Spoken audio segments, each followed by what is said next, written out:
The Blokebusters podcast is proud to be a member of the Pod Bros Network. You can find us, as well as other fantastic podcasts, such as Pencil and Ink Review, Another Damn Trivia Show, and Language of Bromance at podbros.com, as well as on most other fine podcasting services.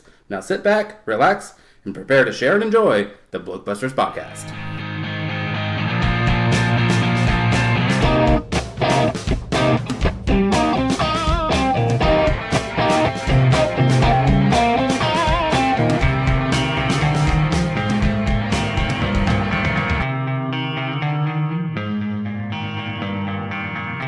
Welcome to another episode of Film Spotlight, a little side tangent thing that we like to do every now and then where we get someone else on to talk about film because you've had enough of listening to us. I am Paul. And with that, I'm Brian. And today we have on a lovely little lady by the name of Sara Polton, who describes herself as an occasionally funny podcaster, writer, and sometimes Twitch streamer. So, hello, Sarah. Hi. Welcome. That's all accurate. Yes. Thank you for having me. Oh, no problem. We basically had the entire cast of Soiled Restroom Cinema, so it was only inevitable that you would end up slumming it on our show. And now we have run out of our guest pool. Oh boy. Yeah. This is part of the hazing process for Soiled Restroom Cinema. Oh, you put us through enough over there. That's true. Oh God, that is brutal. That's a brutal podcast. Not to listen to, but to be a part of. Yes, to do the work for it. Yes. Yeah. Yeah, I'm honestly not sure if the hazing has stopped yet for me for coming on that show. Oh, I am so jealous that you got to miss out on Sandy Wexler. Oh my God, that one's leaving scars. But Yes, that was difficult, just to put it mildly. It's I'll throw our stuff out of the way quick, and then we'll get to yours. So obviously you're listening to us, so you found the podcast. But congratulations. yes, thank you very much. And also, in case anyone can hear some thunder in the background, yes, it is now just starting to thunder here. So hooray! There we go. We got that. A little mood setting. Yes. There's sort of impending doom over the podcast.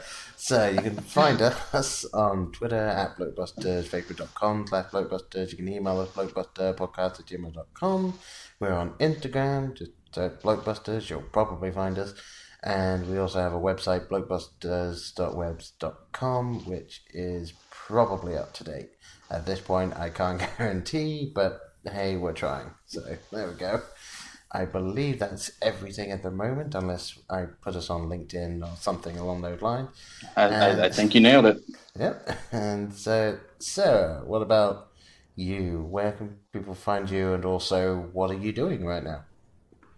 You can find me on Instagram, Twitter, and .com at Sara Polton, SaraPolton, at sarapolton.com. Instagram is at Sara Polton, Twitter, so there's no other Sara Poltons out there, so I lucked out. Or shoot me an email, but please don't do that. But you can. Please don't. But I don't know. I won't write you. I'll be like, I'll want to write you back, and then I'll have a lot of crippling anxiety, and I won't. But I'll tweet at you, and that doesn't stress me out.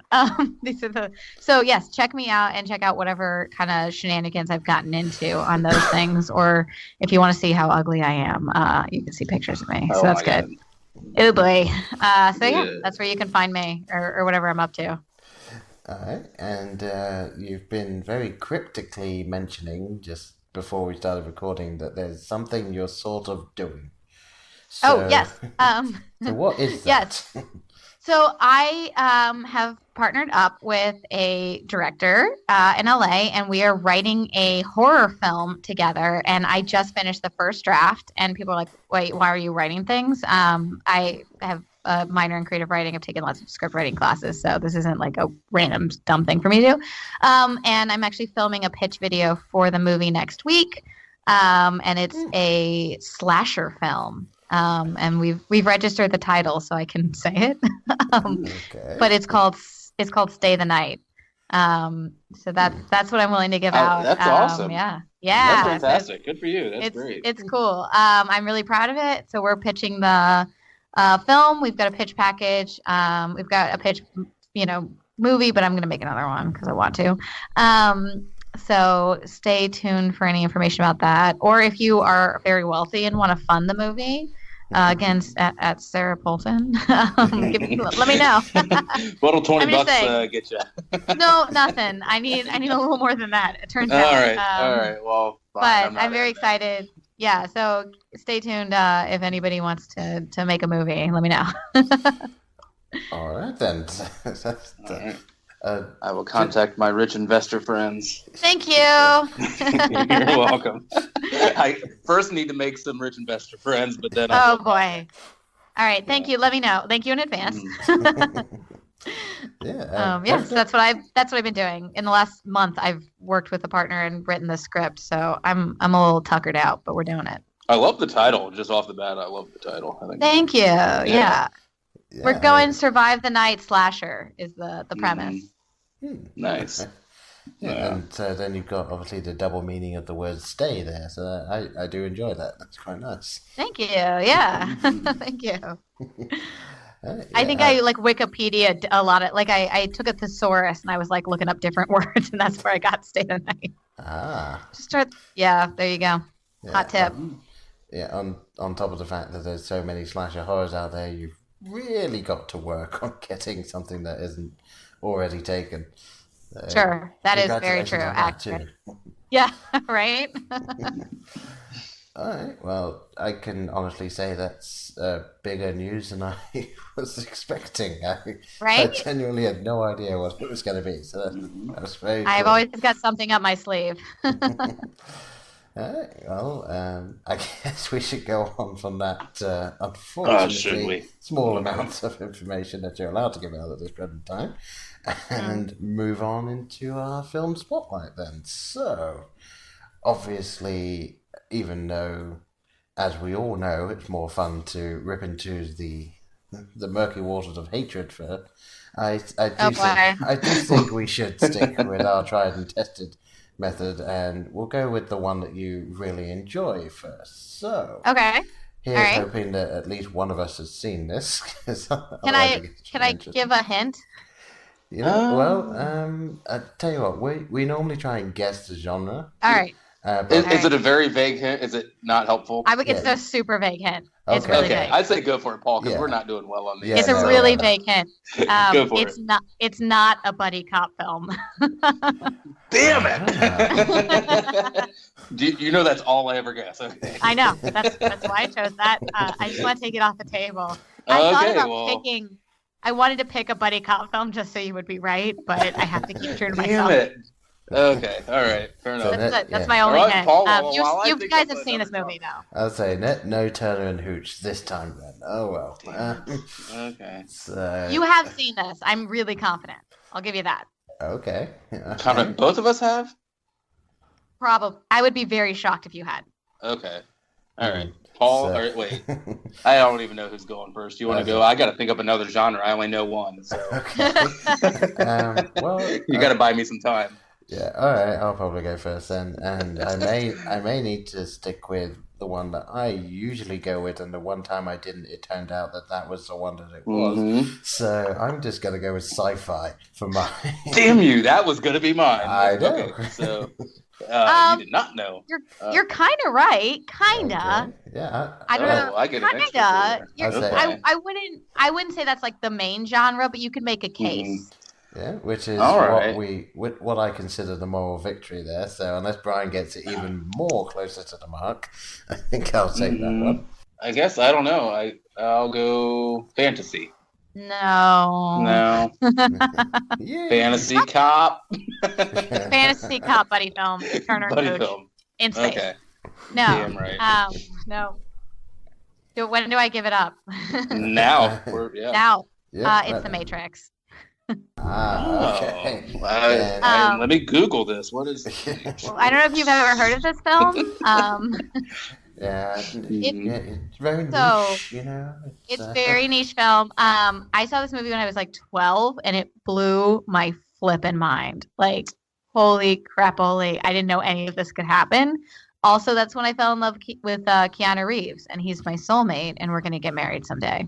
Say that very seriously. Well, congratulations. Yeah, thank you. Yeah. I spent a couple of hours convincing my dad that Keanu would make a good son-in-law, so I'm really committed to this. All right. Well, you're all in here. Yeah. Well, as long as we just got to get Keanu to be on. Well, I mean, that's just minor details, but yeah. Right. I know. Yeah, maybe when we end up reviewing John Wick 2, we'll get him on as a guest or something. Oh, such a good movie. 10 out of 10. Wasn't it? Yes, absolutely. Okay. No spoilers yet. Yeah, oh yeah, that's right. It's good. Spoiler alert. It wasn't as good as the first, I don't think, but it was good. Yeah. All right, well, Less, I will watch it give it eventually. less dead dogs. I'll give you that spoiler. Yeah, Okay. accurate. Yeah. How about cats? There's some dead cats in this one. No count. No dead No cats. word on the cat body count. I didn't. Okay. Yeah. No explosions at a veterinary clinic or anything. Not that I recall. No, Okay. not that we are aware of. It is my understanding there are no veterinary At clinics. least not shown on screen. Yeah. Yeah, there may have been some off-screen. That is true. And that one they sacrifice at the start of every shoot day, but yeah. Well, that's fine. Yeah, those are totally fine. Yes. And even though obviously we got to get into talking about the Matrix, I still want to ask. So, have you since the Matrix seen either of the Bill and Ted's? Since, of course. Yeah. And Those are great films. It has been a while since I've seen Bill and Ted for the fourth or fifth time, but those are great. Well, so obviously with that, would you rather marry Neo or Theodore Logan? Number one, I would take what I can get. Let's start there. Let's not act like beggars can be choosers. But yeah, Neo, of course. Oh my God. Okay. Well, what about Lake House Keanu? You know what? I have rented the Lake House and I'm about to watch it because I have never seen it. Oh my God. Well, after you watch it, then you have to listen to How Did This Get Made? I know. That's why episode. that's literally why. Yeah. I'm going to watch it. Yeah, true Good story. call. I know. I know it's going to be bad and I don't want to do it to myself, but I love Keanu, so I don't know. I'm torn. I haven't seen it myself, so I just want to know. The only piece of information I want to know about that film is what the woe count is at. So you got to keep track of that and let us know once you've watched it. Okay. I will. I know, right? I'll let you know what the woe count is at. I don't even know, but I'm guessing it's like under one. I'm saying half of it. I don't think there's a woe. If you ever get a chance, watch Much Ado About Nothing with Keanu Reeves, the Shakespeare play turned in movie, and watching Keanu do Shakespeare is upsetting. But I still loved it. It's a great film too. It's his absolute rock bottom work. I was unaware that was a thing, but okay. Yeah, Emma Thompson and Kenneth Branagh are in it, and they're amazing. And then Keanu's got this small part, and he's just like, "Whoa!" Like all of his lines. It's so funny. You're gonna shit yourself watching it.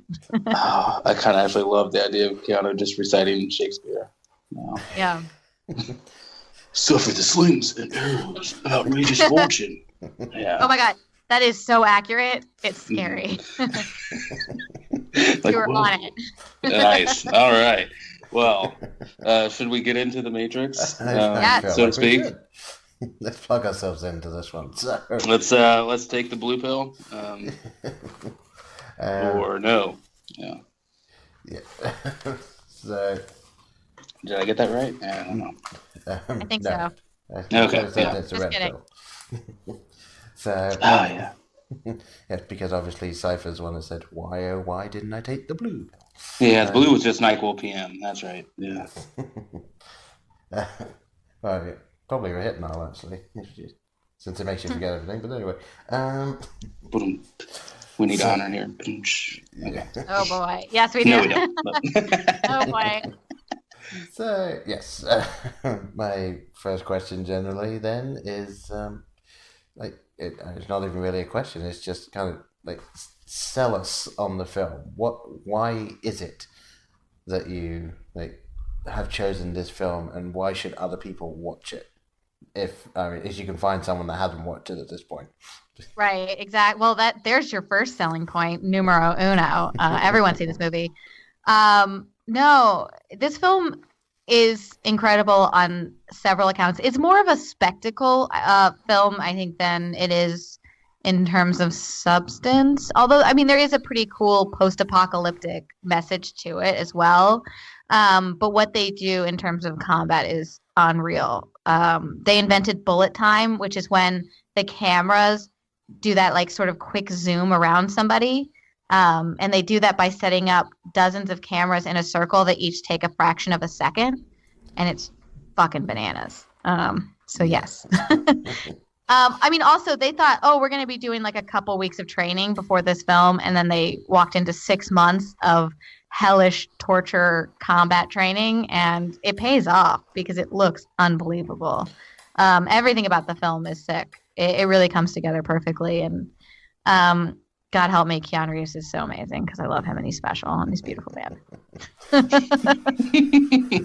Sorry. I don't have an argument there. So yeah. But I watched this movie when I was 12, and I think you're in a special place in your brain development where you're just ready to suck something in, and this hit me in a weird place. Like, we had HBO when I was a kid because I'm fancy like that. No, my dad was like a teacher. We were rich, but like we had HBO, and so I would literally like look and see when The Matrix was on, and if it was on at 3 a.m, I would like sneak into like the kitchen and like watch it on almost silent so no one would hear me, just because I wanted to see it so badly, and because we didn't have like streaming Netflix or what I mean. You couldn't rent it, and I had it I think on VHS later on once it came out. I might still have it at VHS somewhere in my apartment, which is upsetting.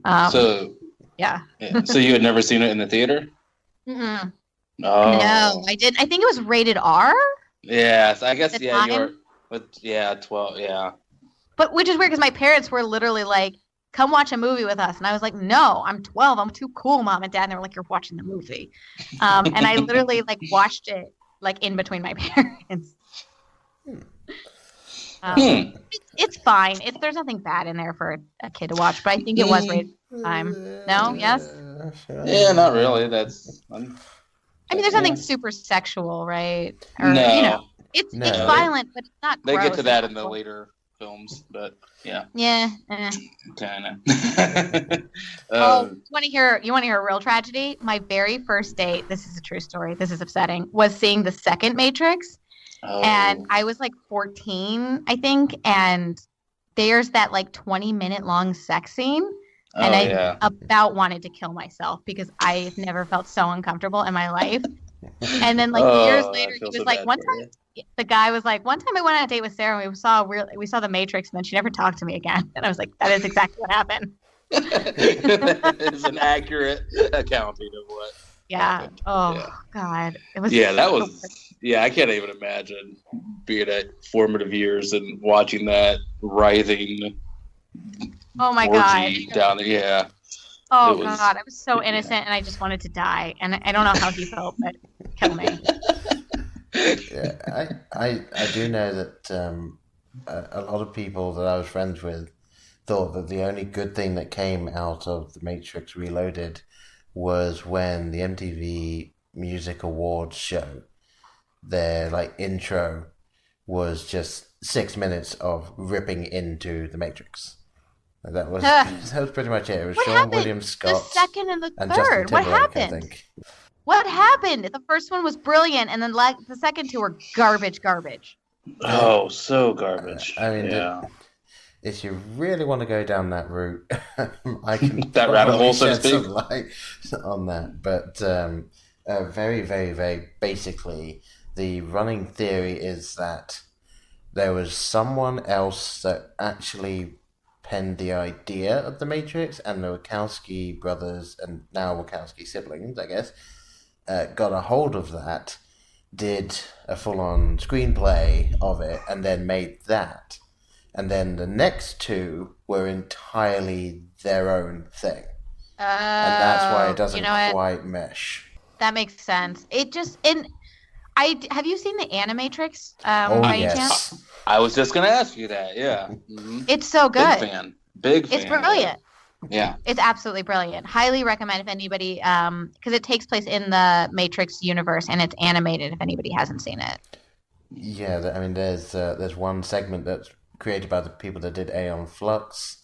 There's two fantastic segments that talk about what led to the beginning of the Matrix. So it's and It's several other ones. brilliant. There's one by Production IG, which just looks fantastic. Even for that time, like now, it still doesn't look that bad. So it's Yeah. yeah, there's a whole lot of really cool stuff in that, and I do try and sell people on it as much as I can. Although I think it's the one thing that most people are least likely to see, unfortunately, because it is kind of out there. It's so good. I think my brother had it on DVD, and I just watched it one day. I think I just picked it up. Yeah, I would say even if you could find like the combined DVD of like all of them, just watch The Matrix and The Animatrix. You'll still, it's probably still pretty cheap. Yeah. And just don't bother with 2 and 3. But yeah, and get that bundle. Yeah. And Keanu Reeves donated almost all of the money he made, a huge majority of it from the Matrix trilogy to charity. So that's why we're soulmates. Another reason. Yeah, he donated most of it to charity and then bought really expensive presents for everyone on the crew because, according to him, they're the ones that made the film the way it was, and he just acted in it. Like that's how he viewed it. He's the crew so amazing. That stuff, yeah. He definitely one of the most humble actors out there. Yeah. It's really cool to see him in an interview. And now, one thing I will say is I don't mind the sequels as much as other people do, and I would argue that the best thing about the second film is the virus twins. I just think they're really cool. They were great. They were very cool. And I would also like to point out that technically they're probably not dead because you see them right at when the car explodes. Spoiler: there's a car explosion in the second one. What? They go into that sort of like astral version of themselves as they come at the camera. So technically, they should be fine. But yeah, I was waiting for them to turn up in the third one, and they never did, unfortunately. But there you go. Yeah, bummer. Yeah, I got nothing to say about those. Yeah, fair enough. Let's talk about the good one. Yeah, let's get back to the first one. So, I mean, you kind of touched on it, but what is it about this film that actually speaks to you? Like, what do you feel connected? That you connected with it? I think what really appeals to me about this film is genuinely the concept at heart. Like, there's something very appealing and very upsetting. The idea that the entire world that you live in and the life that you lead is completely fake, and that there's another reality that you could wake up and explore tomorrow. There's something about that's deeply unsettling and also very exciting. And I think it also puts things in perspective. Like, your day-to-day activities they're not important. And there's something about that idea that I really liked. Is that, that they wake up in this other world and that everything they had been doing was a complete lie. And then I was really captured by the adventure of it. And it inspired me to take a lot of stage combat classes. So I actually did 3 summers where I learned stage combat, like hand-to-hand combat, and then sword fighting. And I did 1 summer sword fighting left-handed and 1 summer for sword fighting right-handed. So that was really cool to be able to do and learn. And it's just like a weird thing I can do. I've done it. I haven't done it in years, but it was a cool thing to do over a summer. So at the moment, your resume consists of it's weird. Buckle up, it's weird. Film writing, sword fighting. I can also do 3-dimensional gore makeup. Okay. I have a degree in theater, so you end up doing a lot of weird crap. It just comes with the territory. I worked with someone that like gore makeup was their thing, so yeah, I know it can be very difficult to get right. And, oh my god! Well, yeah, and since it's been a long time since I've taken a class.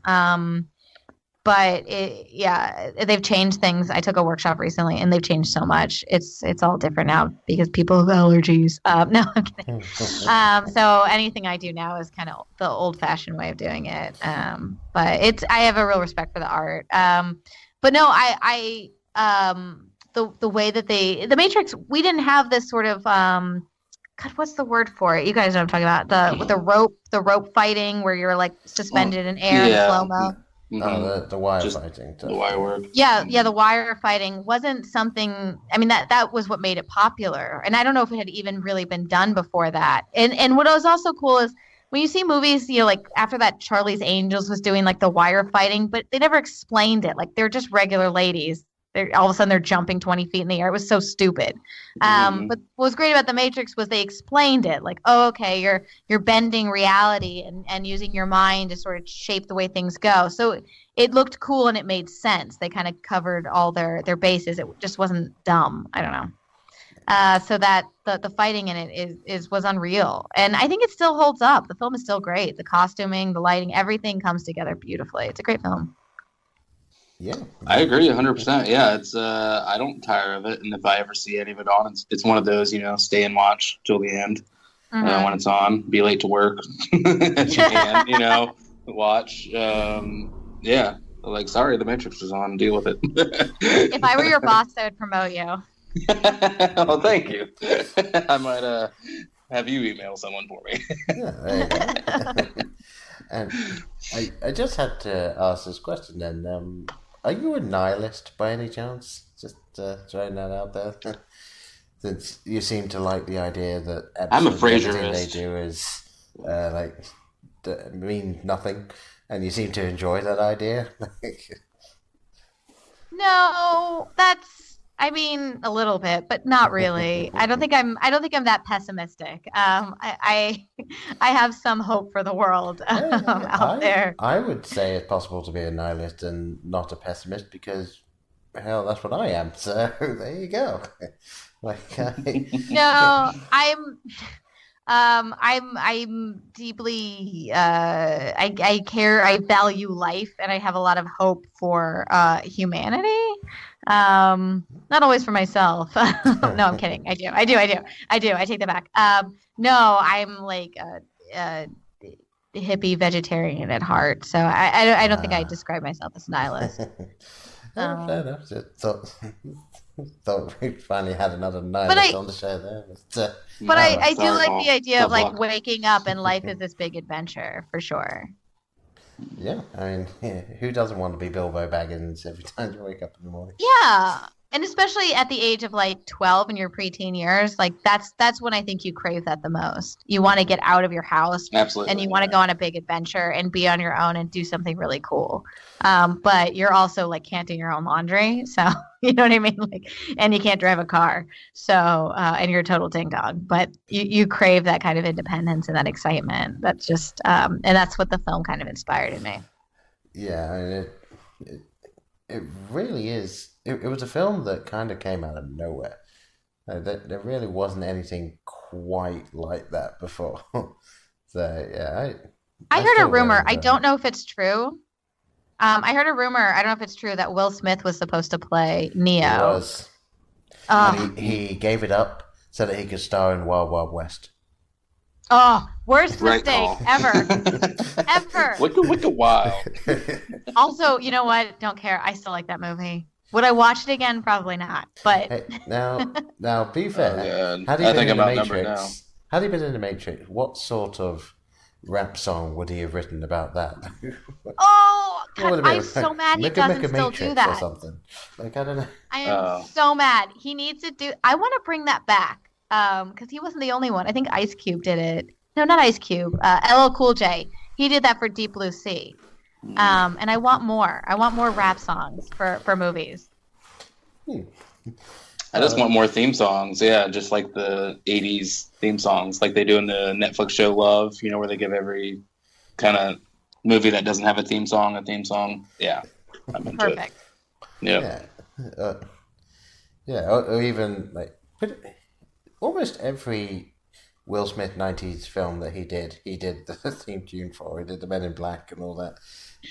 Here comes Men in Black. Oh my God. Oh, I went to Miami and all weekend, all we heard was, welcome to Miami with me and my friends. Oh my God. Will Smith, more rap tunes.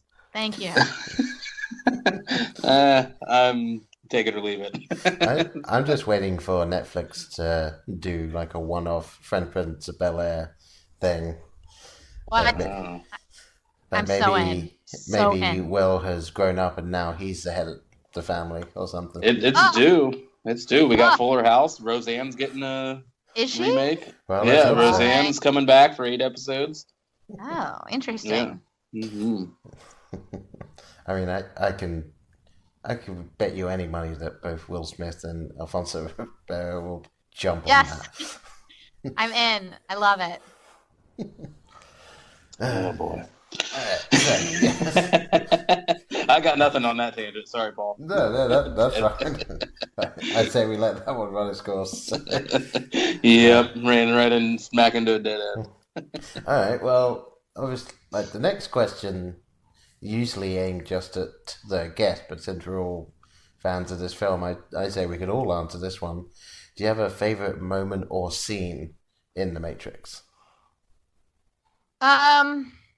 I think my favorite moment, I mean, it's probably the climax when the guy is fighting. He goes and he shoots the gun, and then the bullets hang and they fall to the ground, and then they start fighting hand to hand, and Neo starts fighting with both hands and then kind of like looks away and starts fighting with one hand. Oh my God, he's the one! I don't know. Yeah, that got me. That was the best scene. That part. Yeah. Maybe not what you guys have said, but that part was bananas. Yeah, definitely a great part in it, and also that's what made it a little bit depressing in the second one, where he seemed to have reverted a little bit. Forgot that he was a god. Yeah. Yeah, that's the problem. The second one, he would be fighting them, and I'm like, just fly away. Just fly away. You can fly now. Go away. Yeah, or fly into them and blow them up again. Yeah.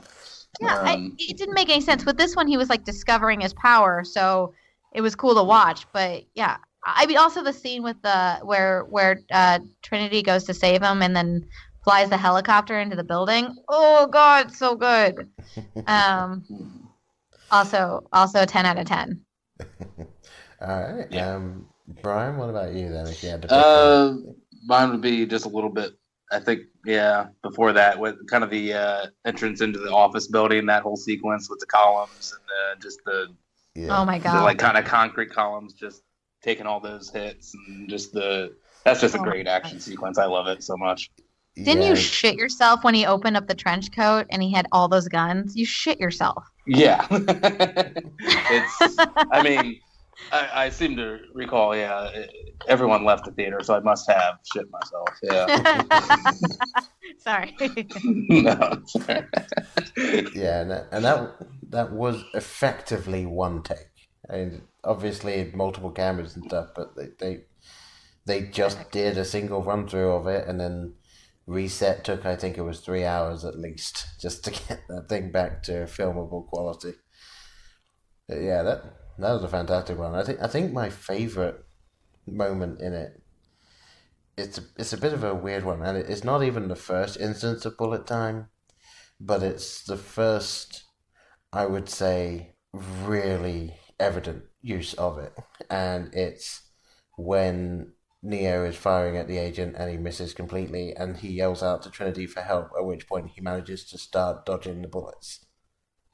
Yes, and on the roof, yeah. Because obviously the first instance of the bullet time is when Trinity jumps in the air right at the beginning, and it's a fairly quick whip around, whereas this one is really slow.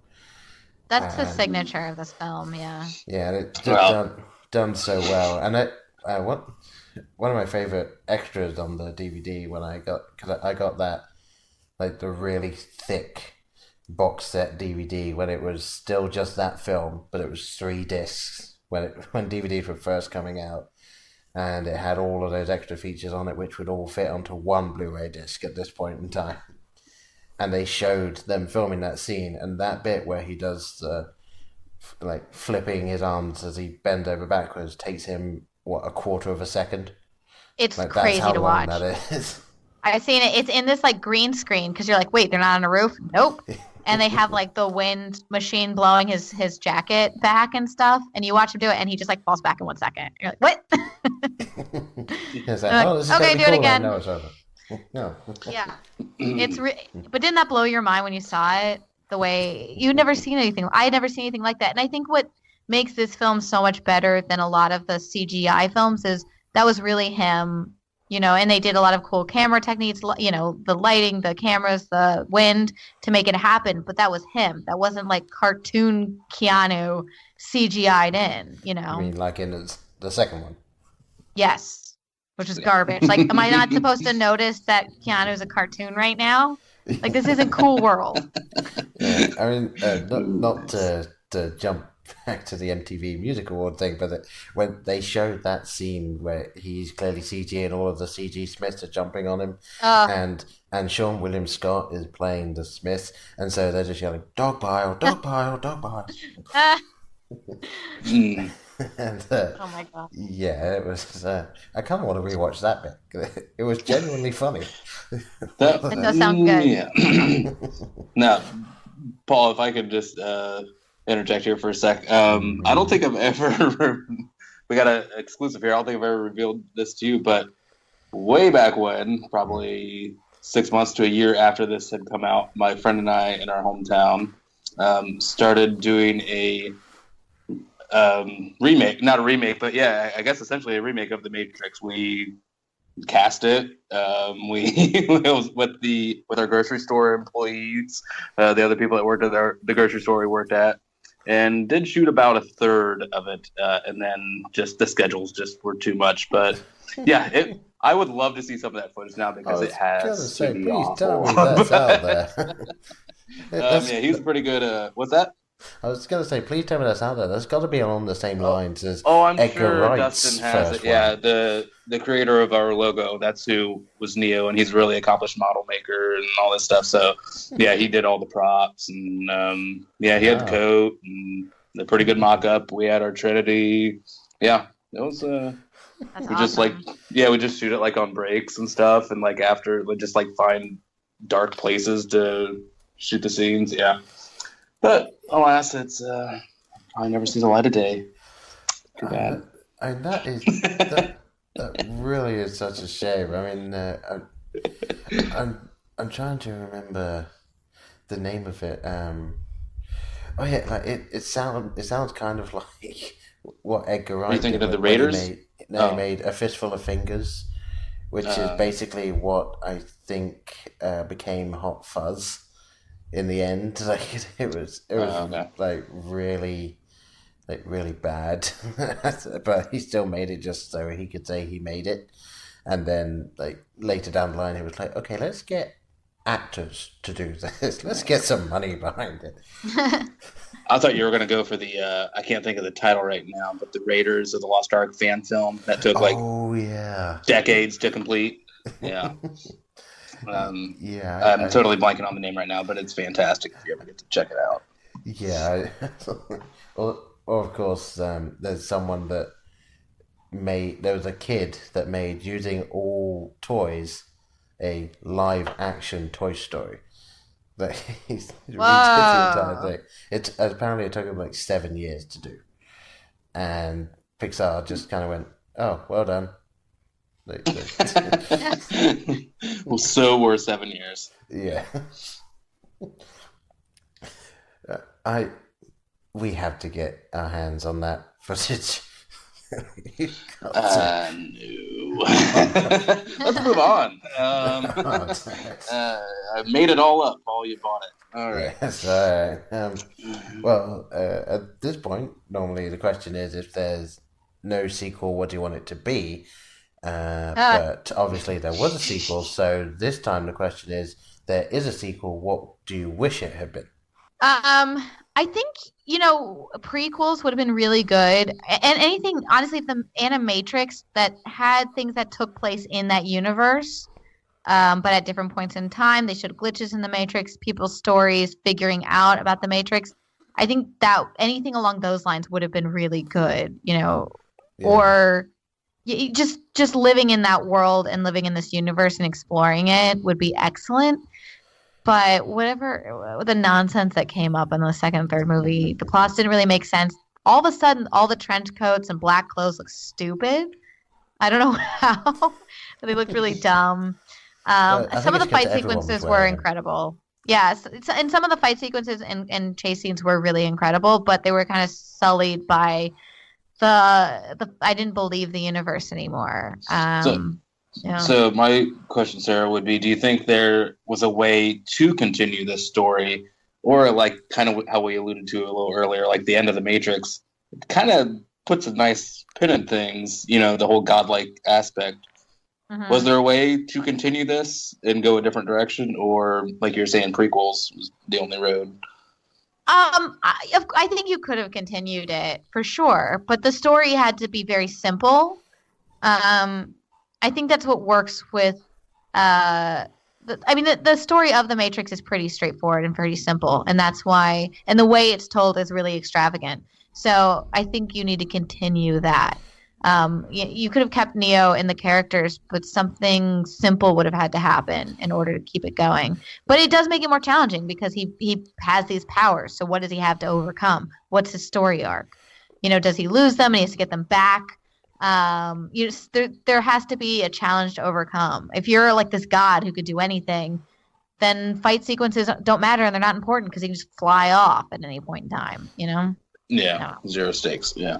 Yeah, exactly.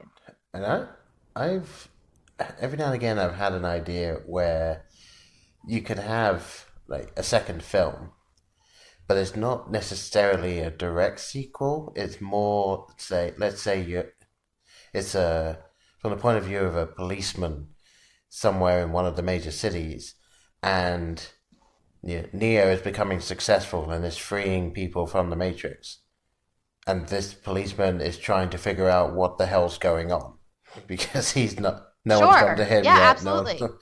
It's kind of like say the way 10 Cloverfield Lane is technically a Cloverfield sequel. That's a great film. Oh, it's so good. Yes. But it stands alone. Exactly. So part of the universe, but not dependent. Yeah. Yeah, and that's another analogy that I was gonna say, but I know it's a bit of a spoiler, so I'm not gonna do that. But I think it would be really cool to see from inside the universe, from the point of view of someone that hasn't been saved and isn't working for the Matrix, and it's just someone living in this universe where all of a sudden the laws of physics make no sense. They're not applied anymore, and people are doing these weird things, and people are disappearing, and no one knows why. Oh, it would be brilliant. You just wrote a better film. Congratulations. I think you did. Yes, that's yeah. We're gonna collaborate once this is over. We're gonna start writing. I'd be perfectly willing to give it a shot. I may need to somehow trademark that. Maybe email it to myself so I got a timestamp or something. Sure. Yeah, that'll work. Well, now obviously we have talked ad nauseum about both the Matrix and other stuff. So, that's what we do in this show. Now we need to get into the other side of things, and obviously you having been now a part of Soiled Restroom Cinema, and I'm sure you've seen bad films growing up. Yeah. There must have been a fair pick of the litter here when it came to either a film you hate or a film you were disappointed in. Obviously, we don't know. Boy, howdy. I've got a long list. At this point, it's like which one I don't even know. I've got a couple in mind, but yes, they are. Oh, boy. Okay, well, yeah. This will be the first twofer or something. Yeah, we can. Yeah. I do. I'm torn. There's two that I'm kind of torn on. And maybe we could pick whichever one you guys have seen, because I don't know if you've seen either of these. Okay, well, obviously we never bother guessing this one because it's just too broad. There's so many bad films in so many genres. So why don't you tell us the two films that you have had trouble picking that you hate so much? All right. It's a two-way. It's a twofer. First one is 90 Minutes in Heaven, which we flush on Soiled Restroom Cinema. If you haven't listened, please do. You can hear my silky voice. So 90 Minutes in Heaven is based on a true story, which right there makes me want to flush my head down a toilet. And it's about a man that got into a car accident and was in a coma for 90 minutes where he says he went to heaven. But that's not really what the movie's about. It's basically a 2-hour-long movie of Hayden Christensen in a bed going, I don't feel good. And then at the end, he's like, I went to heaven. And everyone's like, you did? And he's like, yeah. That's it. That's the movie. Bullshit. That sounds fantastic. Yeah, so it's an hour and 50 minutes of just him lying in bed and you just hear... It does remind you a lot of Star Wars, but it's somehow worse. Not as many issues with sand in this. Yeah, he does have a weird porno, like 70s mustache in it. Just to make things fun, yeah. I'm already sold. You can stop talking. Yeah, on it, you know. He's just a little shit in the movie. Like he's just a real unsympathetic little shit. And the car there isn't even a cool car accident. They just kind of like freeze frame it when he's driving, and then later they show him in the car, and he's like, yeah. And then at the end you get to see heaven. No doubt that's exactly how it sounds. Yeah, at the end you see heaven, and it's exactly the garbage heaven that you'd imagine. It's just like a bunch of white lights. I saw Peepaw. Like, so lame. It kind of sounds like he has the same acting capability as Calculon, where it's like, let's do take two. I don't do 2 takes. It's just like, oh my god. Okay. Well, yeah, or Bobsy the Robot. Yeah. Obviously, strong case for that one. Yeah. So, what's the other option? So, I would have walked out of this film. I saw it in theaters, but somebody had driven me there, so I couldn't. Oh, not an option. Okay. So it was an option, and it was the movie Get Hard with Will Ferrell and Kevin Hart. I don't know if you guys have seen this one. No. It's where Will Smith goes to prison because he does some white-collar crime, and he's like a wealthy guy. So he goes to Kevin Hart. Yes, Will Ferrell. Did I say something else? You said Will Smith. That would have been a completely different film. No, that would I confuse them all the time, too, Sarah. It's okay. They look exactly the same, to be fair. Yeah. No, so Will Ferrell goes to prison for doing a white-collar crime. So he commissions Kevin Hart to show him what prison's like, just because Kevin Hart is like a black guy. And then the whole movie is just prison rape jokes, which is, awesome. I don't know, rape jokes not funny to me ever. So I was just sitting in the theater irate, ready to walk out. And I kind of wish I had. But I was like, I don't want to be mean to my friends. Yeah, what was the dynamic with the friends? Of like, you couldn't just I was like, wait in the lobby for a little bit? Or... Yeah, I mean, what am I going to do? I don't have a ride. I was just like, fuck this movie the whole time. Go walk into another movie for an hour. That would have been so much better. Oh my god. Well, my wife would tell you that you definitely could have walked out because while she was at university, we went to see Scott Pilgrim vs. the World, and she walked out when Scott first meets the 5th ex, who's, I can't remember her name off the top of my head, but she turns up just after he's beaten the 3rd ex.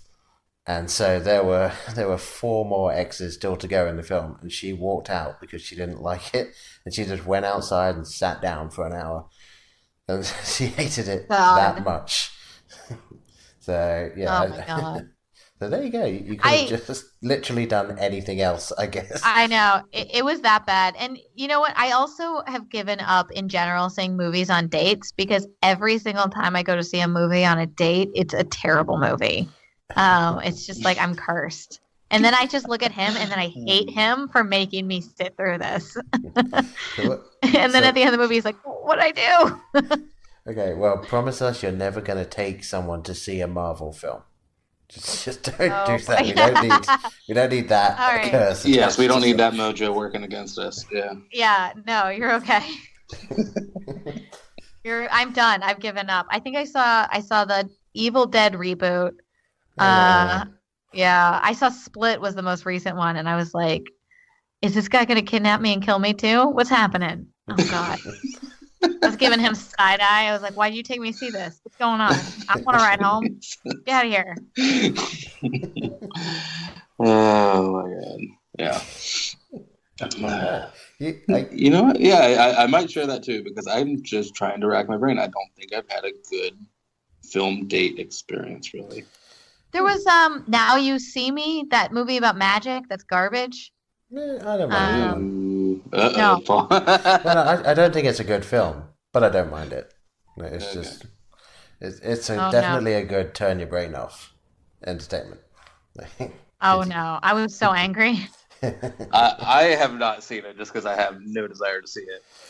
Yeah, I thought it was gonna be good. I think I had broken up with my ex-boyfriend at that point, and he was like, "Let's get back together. Let's see a movie." And after that, I was like, "Dude, no, you're not winning me over, buddy. This is not good." Oh my God! Oh, do you happen to remember? I'm trying to recall the title here. The New World. Do you remember that one with Colin Farrell as Captain John Smith?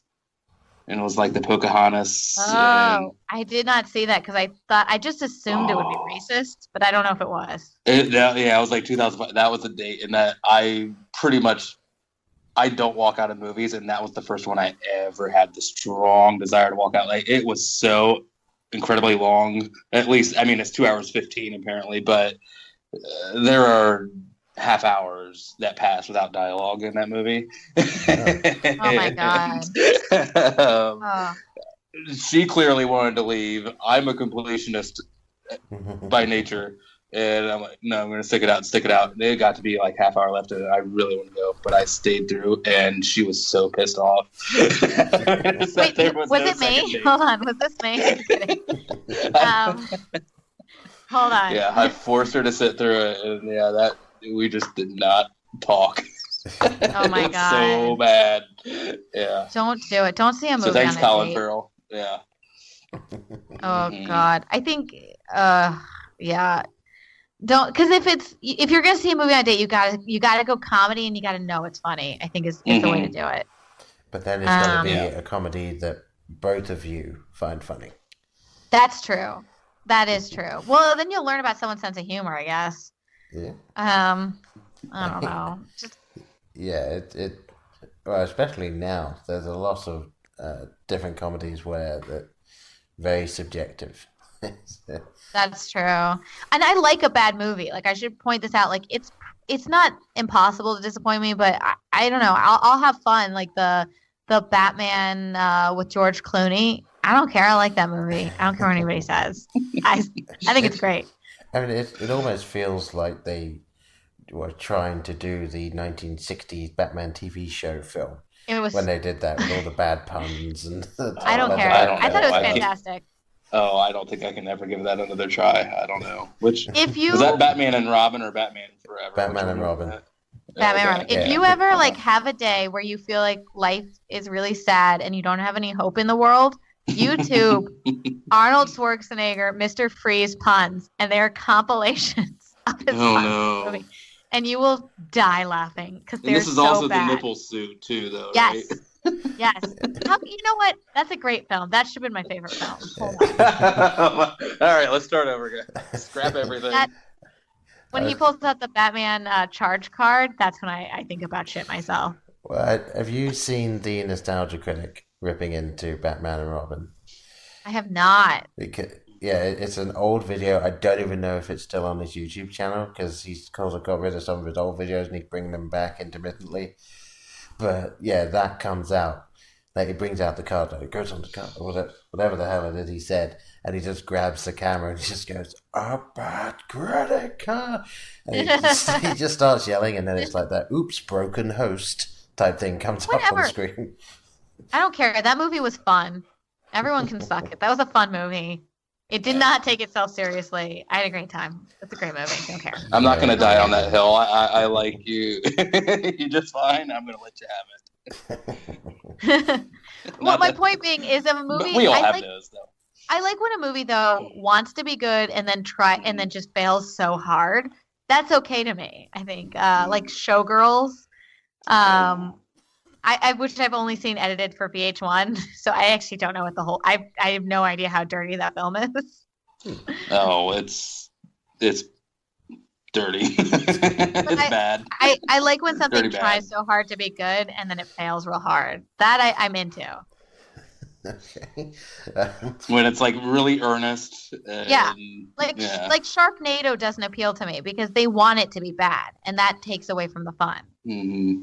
It can only be bad when somebody really, really tries to put everything into it and it fails so hard and they take it so seriously. That to me is what's great. So, like, The Room. I've never seen it because I know it'll be special to me and I want to like save it. Yeah, Tommy Wiseau now sort of owns it, but at the time, like, he was just so, like, it was a serious film to him. Like, he really wanted this to be his magnum opus, and every other actor, without fail, that starred in that film went out to say, yeah, we had trouble keeping a straight face because it was bad. I want to see it. Maybe this is what I need to do is like cancel my plans this weekend, watch The Room, marinate. I very badly want to see it, but please do your plans. I don't care what your plans are. I'm not asking to know what your plans are. Do your plans. I think I just dropped Tommy Wiseau on the last SRC Tommy Wiseau reference. It's just a touchstone for very, very awful dialogue. Yeah. And as much as I would like to go into some of the dialogue in that, we should probably sort of get back to picking one of the two films. Yes, okay. So we go 90 minutes. Yeah, go ahead. I would say probably 90 Minutes in Heaven might be the worst movie I've ever seen. That might be it. Okay, well, let's run with that then. And I know we're running a little long for this one, so maybe we won't stick on it as much because... Hey, why would you linger on it if you had to? But so aside from what you said when you were selling us on how bad it was, like what specifically about the film do you hate like so much? Is there anything that sticks out? Yes, let's unpack this. Number one, there's two things that you're going to watch this movie for: a car accident, cool, and seeing heaven, cool. You really don't get a good view of either. So I was like, this is going to be great. I'm going to see a gnarly car accident, and I'm going to see a cool vision of heaven. I see a garbage vision of heaven that I probably could have filmed with a green screen and a couple of lights and some awkward white people wearing weird khakis. And then the movie is really just 2 hours of Hayden Christensen being a little shit to his family. And he's the protagonist, who I do not root for him. And he's like, I don't want to do rehab. And they're like, you got to walk again, Billy. Or I don't remember his name. And he's like, I got a mustache. And every scene, he's just a little shit to his whole family. And I'm just like, I have a mustache. And then at the end, they show him giving a whole, like, he's the hero, giving a sermon about his experience. And the movie's not about him going to heaven and learning anything. It's about him being a little shit and then telling everybody, like, 6 months later, like, oh, I went to heaven. And they're like, what? You did? All right, let me sit down and think about this. He's like, it was really bright and I saw Peepaw. And they're like 6 months ago? Like, you're just mentioning this? He's like, yeah. And then at the end, he's like, I learned about heaven and it's great. And everyone's like, great news. And then they like cut to the real guy because it's based on a true story. And he's like going around giving sermons about this.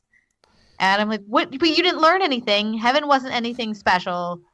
And this movie was stupid. He didn't learn. There was a story arc. I don't know. Lame. I'm looking at just like the box art, and it looks like a Lifetime movie of the week movie. Yeah.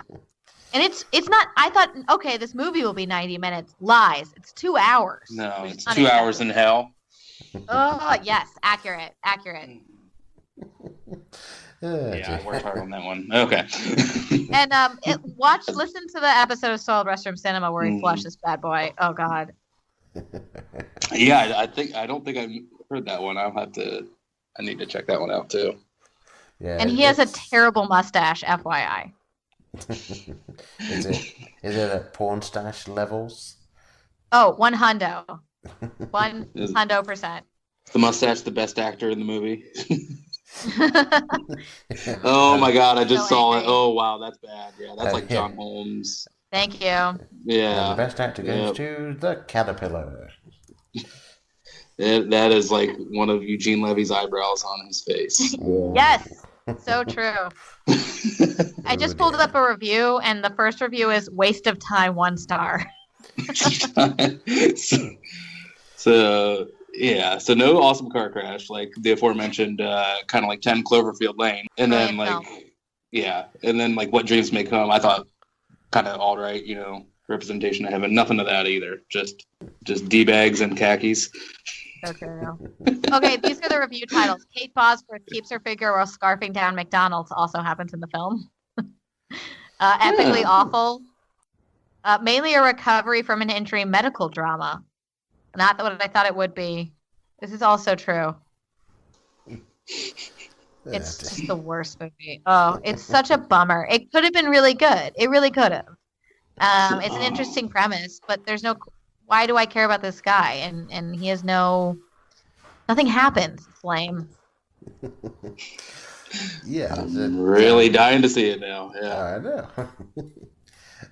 Ooh, should be subtitled 90 Minutes I'll Never Get Back. These are the titles. 90 Minutes in Heaven, 90 Minutes of Me Trying to Forget What I Just Saw. I don't know. Should I watch this or the next Sandler flick? That's a toss-up. Oh, here we go. 5 stars, Believe. Someone does like it. Oh, boy. That's probably the guy that wrote the book that you mentioned. That's true. That's just him going, please believe me. Please. Or it's Michael Polish, the director. Oh, boy. Oh, dear. All right, well, I think we pretty much covered why you should never watch this film. Let's say, for the sake of argument, that someone were to bring you all the rushes for the film and give you unlimited budget to reshoot, how would you fix this thing? if number you one, think you can't? I'd buy a razor and I'd shave the porn stash. I was just gonna offer that. Yep. Priority. I would have an epic car accident because that's what you're gonna want to see.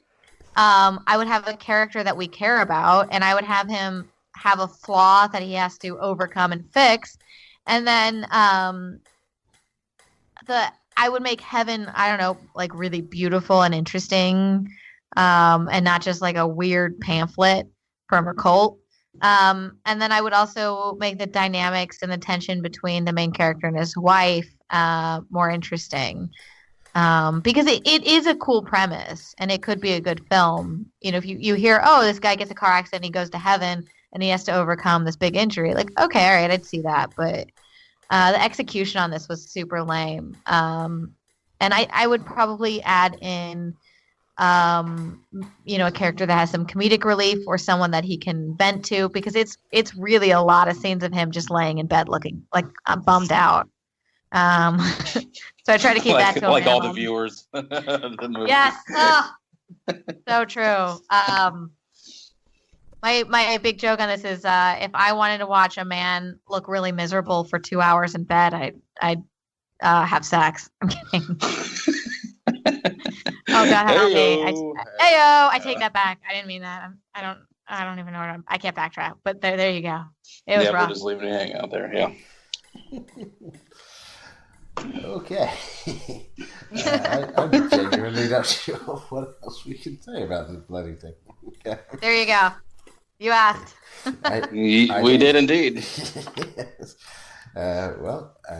So yeah, I guess in summation, then, what we've learned today is that we should definitely rewatch The Matrix at our nearest opportunity, and completely steer clear of anything that's even remotely like 90 Minutes in Heaven and Hayden Christensen in general. Yes. I think we can make that blanket statement. Yeah, I am looking at some pictures of it. Like, I mean, I'll grant you, it doesn't look a thing like him. So maybe that was the point. I mean, that's about it. I don't know. And then there's a picture of him. Oh, I guess on a talk show talking about it. He kind of looks like a Andrew Garfield on cocaine. It's a little weird. I might save that picture and put it out or something so people can know what it is I'm talking about, because it is a weird picture. But I'm trying to think of if I've ever enjoyed him. Yeah. Oh yeah. No. No, I think I've only seen him in the Star Wars prequels, so I'm gonna say no. He's also in a terrible film called Awake. Okay. Did you guys do that one too? Yes, Or... yes. I thought you did. I have seen it. Yep. Yep. That sounded. I tried to fast forward. It's like another medical drama where he has surgery, and I tried to fast forward through it, and then I came to the solid realization that it is the whole film. Ooh, that's rough. I was like, oh, I'd have to end the film if I'm going to fast forward through the surgery scene. I was like, all right. Yeah, I'll do that. Here we go.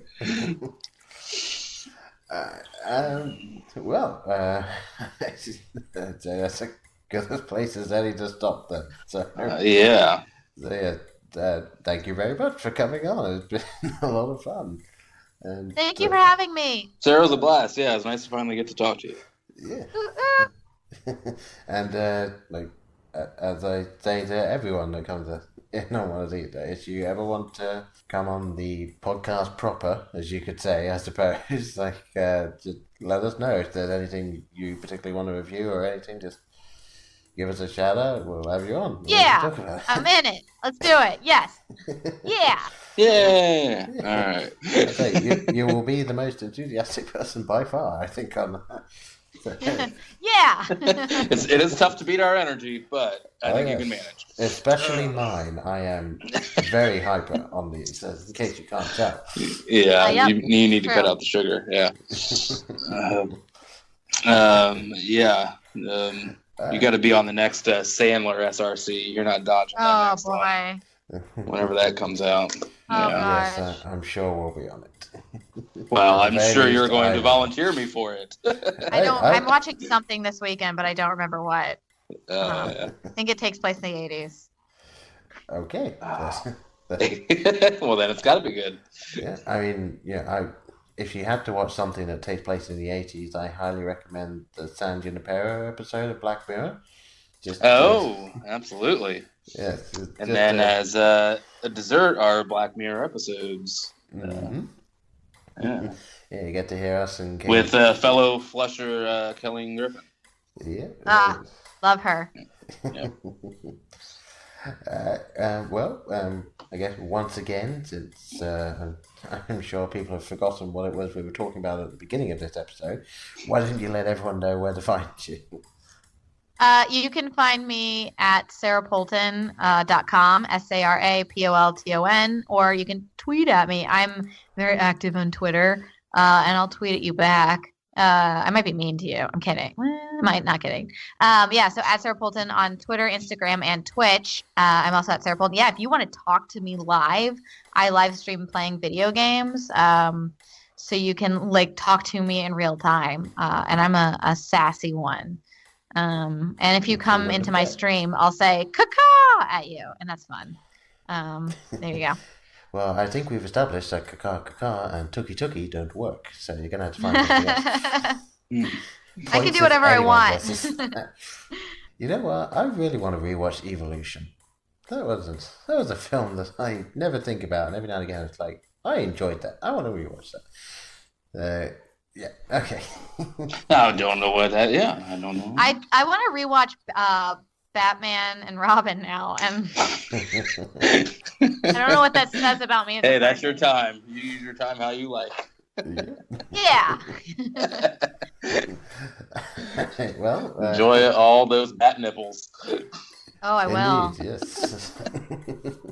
It's all those Clooney bat nipples. That kind of makes it sound like Clooney is a descriptive word of some kind, but there we go. So, isn't it? Yeah, I think at this point it is. So, obviously, you can find Sarah exactly where she said you can find her, and as I said before, you can find us at Blokebusters. Just search Blokebusters. that there really is no one else you're going to run into if you just search Blockbusters. You'll probably find everything. No, they might ask, did you mean Blockbuster? And then you tell them no, I know. And then they'll still give you the Blockbuster results. You'll just go, damn it, Google. Nice. That'll be it. But yeah, so once again, Sarah, thank you so much for coming on. It's been a Thank you. Thank you. And thanks everyone for listening. We'll see you next time. So I've been Paul. I've been Brian. I'm Sarah.